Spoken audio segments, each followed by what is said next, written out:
Saudara sekalian, jumpa kembali dalam Renungan Harian GKI Kebonjati hari ini. Pada Renungan Harian hari ini, saudara sekalian, kita akan membahas salah satu tokoh gereja mula-mula yang bernama Barnabas. Kisah kehidupan Barnabas selengkapnya dapat kita lihat dalam kitab Kisah Para Rasul. Walaupun Barnabas tidak termasuk dalam kelompok para rasul, saudara sekalian, atau para murid, tetapi Barnabas mempunyai peran yang sangat penting dalam sejarah perkembangan kekristenan mula-mula. Sosok Barnabas dikenal sebagai orang baik, penuh Roh Kudus dan iman, seperti yang tertulis dalam Kisah Para Rasul pasal 11 ayatnya yang ke-24. Nah, pertanyaan bagi kita selesai ialah, apa yang dapat kita pelajari dari kehidupan seorang yang bernama Barnabas? Yang pertama, saudara sekalian, Barnabas adalah seorang pembawa damai. Kisah Para Rasul pasal 9 ayat 26 sampai dengan ayat 28. Di dalam Kisah Rasul pasal ini, saudara sekalian, kita dapat melihat bahwa Barnabas tidak mencari keuntungan dari pihak-pihak yang sedang ada ketegangan atau pertikaian. Sewaktu Paulus datang ke Yerusalem setelah pertobatannya, banyak murid-murid Yesus tidak percaya pada Paulus dan menganggapnya sebagai seorang mata-mata. Nah, Barnabas menampilkan dirinya sebagai seorang penengah yang bijaksana. Ia memahami ketakutan jemaat Yerusalem, mengingat Paulus dahulunya memang suka memburu dan menangkapi orang-orang Kristen. Tetapi Barnabas juga tahu bahwa Paulus yang sekarang ini berbeda dengan Paulus yang dahulu. Paulus yang sekarang adalah seorang pemberita Injil yang sangat berani. Dan pada akhirnya Paulus dapat diterima dalam lingkungan jemaat Yerusalem karena pendekatan yang sangat baik dari Barnabas kepada jemaat mula-mula di Yerusalem. Nah, pertanyaannya bagaimana dengan kita? Dapatkah kita juga menjadi penengah yang bijak dan menolong orang atau sebuah komunitas dalam menemukan solusi yang tepat dari permasalahan yang sedang mereka hadapi? Ataukah kita adalah orang yang kehadirannya justru malah memperbesar dan memperkeruh keadaan? Nah, belajar dari hidup Barnabas, saudara sekalian, maka jadilah pembawa damai seperti yang dicontohkan oleh Barnabas. Yang kedua, saudara sekalian, Barnabas adalah orang yang suka memberi dan berbagi. Kisah Rasul pasal 4 ayat 36 dan ayat 37. Di dalam teks ini, saudara sekalian, kita dapat membaca bahwa Barnabas menjual sebagian dari miliknya untuk menolong jemaat Tuhan yang sedang membutuhkan dukungan keuangan untuk pelayanan sosial mereka bagi jemaat-jemaat yang hidupnya dalam kekurangan. Barnabas memberikan sumbangan yang besar, dan ini bukan untuk cari nama, melainkan karena ia memiliki kepedulian dan sangat peduli akan keadaan jemaat Yerusalem saat itu.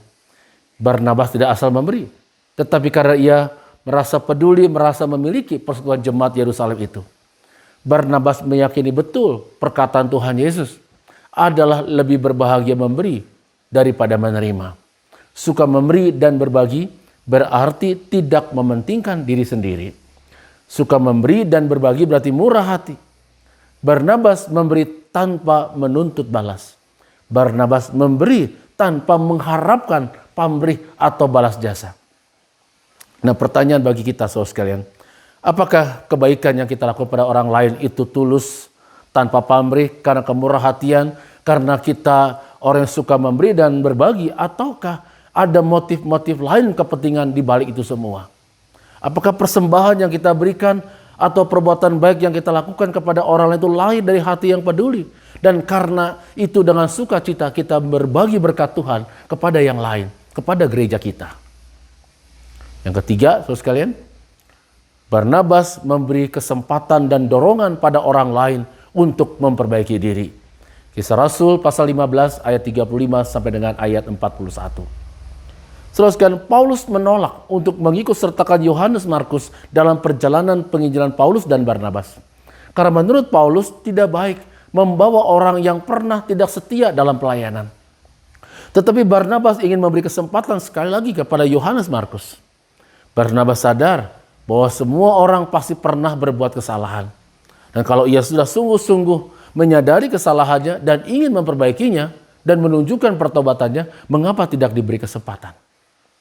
Nah, saudara, perbedaan pendapat ini membuat Paulus dan Barnabas berbagi pelayanan pada akhirnya. Dan Barnabas pergi bersama dengan Yohanes Markus. Tetapi di kemudian hari, saudara sekalian, Paulus menyadari dan melihat betapa luar biasanya pelayanan Yohanes Markus. Bahkan Paulus meminta kepada Barnabas agar jika ada waktu Yohanes Markus mengunjungi Paulus pada saat Paulus berada di penjara. Paulus membutuhkan kehadiran Yohanes Markus dalam pelayanannya. Itu bisa kita lihat dalam 2 Timotius pasal 4 ayat yang ke-11. Dalam kehidupan kita sehari-hari, saudara sekalian, tidak jarang masyarakat umum dan mungkin kita juga di dalamnya kurang mau memberi kesempatan pada orang lain untuk membuktikan dirinya sudah berubah. Yang kita ingat hanyalah kesalahannya, hanyalah kelemahannya, hanyalah kekurangannya. Tetapi mari dengan melihat kehidupan Barnabas ini, saudara sekalian, kita memberikan kesempatan kepada orang lain, kepada rekan sepelayanan kita untuk membuktikan perubahan hidupnya. Lebih baik memberi kesempatan kepada orang lain untuk membuktikan perubahan hidupnya walaupun nanti ia mengingkarinya, daripada kita tidak pernah memberi kesempatan kepada orang lain untuk memperlihatkan pertobatan dan pembaruan hidupnya. Yang keempat, saudara sekalian, Barnabas tidak iri hati dengan keberhasilan orang lain. Kisah Para Rasul pasal 11 ayat 23 sampai dengan ayat 26. Saudara sekalian, dahulunya Paulus adalah muridnya Barnabas. Paulus ikut kemana saja Barnabas pergi memberitakan Injil sambil belajar bagaimana menjadi seorang pekabar Injil pada saat itu, saudara sekalian. Nah, pada saat Paulus tampil lebih dikenal orang, lebih karya-karyanya diingat orang, saudara sekalian, Barnabas tidak iri hati. Ia tidak berusaha menjatuhkan Paulus agar namanya tetap yang nomor satu. Ia tidak menjelekkan nama Paulus di banyak jemaat agar namanya tetap dikenang oleh banyak jemaat. Tidak, saudara sekalian. Barnabas tidak iri hati.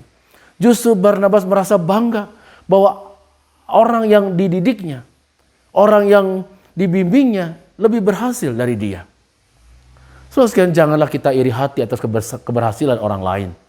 Jangan marah jika orang yang kita bimbing lebih menonjol atau lebih berhasil dalam banyak hal dari kita, bahkan dalam pelayanan. Sebaliknya kita harus bersyukur karena kita berhasil mendidik orang itu. Mari kita bersyukur, mensyukuri setiap berkat yang Tuhan berikan, karir dan profesi kita dengan penuh syukur kepada Tuhan, sambil tetap mengembangkan diri agar menjadi semakin baik dan semakin baik. Saudara kasih Tuhan Yesus Kristus, oleh karena sikap hidup yang seperti inilah, yaitu Barnabas yang suka pembawa damai, suka memberi dan berbagi, memberi kesempatan pada orang lain untuk membuktikan perubahan hidupnya, dan juga tidak iri hati dengan keberhasilan orang lain, maka Barnabas mendapat julukan dalam lingkungan jemaat mula-mula sebagai anak penghiburan.